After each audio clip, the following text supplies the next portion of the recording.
Praise God. This is the day that the Lord God has made. This is a blessed Monday. Praise God. At magandang umaga po mga kapatid. At sa umaga pong ito, gusto ko po kayong bahaginan minsan pa ng salita ng Diyos. Let's talk about decision. Amen. At ito pong inyong abang lingkod, Pastor Jamal Berino po.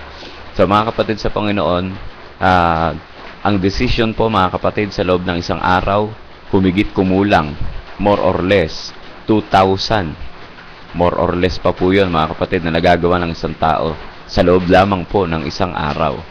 So, mga kapatid sa Panginoon, yung mga maliliit na desisyon, do remember this, that behind your small decision is a big decision. So mga kapatid, gusto ko pong ipakilala sa inyo ang isang babae sa Old Testament, sa aklat po ng hukom, o ni Joshua rather. Sa aklat po ni Joshua, mga kapatid, na lingkod ng Diyos, meron pong isang babae na ang pangalan po niya ay Rahab. Isang patutot, isang babaeng nagbebenta ng panandaliang aliw. Isang babae na kung saan po sabihin na natin hindi tanggap ng lipunan, mababang uri ng babae. Isang marumi sa paningin ng tao. At isang tao po na kung saan ay walang ibang hangad kundi ang kumita ng pera, makapagtrabaho mga kapatid, at magbigay ng panandaliang aliw sa mga kalalakihan. So mga kapatid, dumating po yung time na yung lugar po nila, ang Jericho po ay ibinigay ng Diyos. Ibinigay ng Diyos sa mga lingkod niya. At nagpadala po ito ng 2 spy.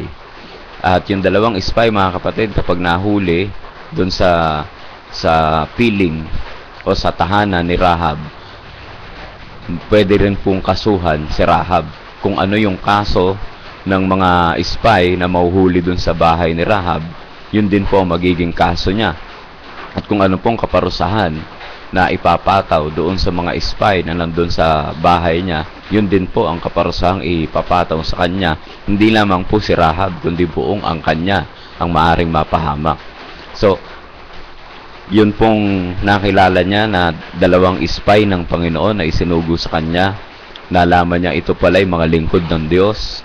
Tinitiktikan nila, they are spying the whole land of Jericho. At sila po ay sasalakayin ng mga lingkod ng Diyos. Sa lahat sila ay papatayin. At alam niyo po ba, nakipagkasundo si Rahab. Isang bagay ang kanyang ginawang desisyon. Kung ikaw naman ngayon ang tatanungin, anong gagawin mo? Anong desisyon ang gagawin mo? Palayasin o palayuin yung mga spy ng Panginoon o sila'y kupkupin? Subalit, nasa panganib ang buhay mo at ang iyong angkan. So mga kapatid ko sa Panginoon, sa umagang ito, nais ko pong ibahagi sa inyo na nagdesisyon po si Rahab na kupkupin, iligtas, itago yung mga spy ng Panginoon. Decision, it can make you or it can break you. Behind your small decision is a big decision. So may mga pagkakataon na nagdi-decision tayo na at the end of it, napapahamak tayo. Amen.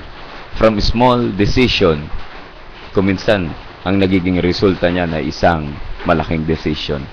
So mga kapatid sa Panginoon, itong si Rahab mga kapatid, isang bagay po nakakatawa kay Rahab. Nung gumawa po siya ng desisyon na tanggapin, iligtas, kupkupin yung mga lingkod ng Diyos, yung mga spy, may usapan sila. Naririnig tayo ni Yahweh, yung ginawa mong desisyon na yan, ililigtas ka ng Panginoon. So, anong ginawa ng Diyos sa kanya?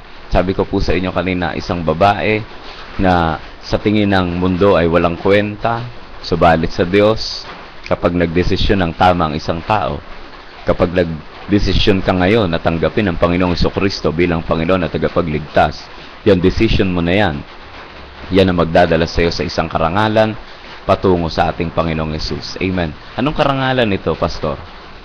Kung babasahin niyo yung Mateo chapter 1 verse 5, sabi ng Matthew chapter 1 verse 5, Salmon, the father of Boaz, whose mother was Rahab. Boaz, the father of Obed, whose mother was Ruth. Obed, the father of Jesse. So, sa malinaw pong salita, isang walang kwentang babae, isang marumi sa paningin ng mundo, na magdesisyon ng tama. Siya po ngayon ay naging kalula-lulahan ng kalula-lulahan ng kalula-lulahan ng Panginoong Jesus. Amen. Isn't it amazing? Dati-rati tayo po ay isang walang halaga, parang isang, sabi ng Biblia, parang ipa na kung saan hipa ng hangin ay doon lamang po tayo na papatangay. Subalit ngayon, nung gumawa tayo ng desisyon, Panginoong Jesus, gumagawa ko ng isang desisyon na tanggapin ka bilang Panginoon at tagapagligtas. Tayo po ngayon ay binigyan ng karangalan ng Panginoon. Amen.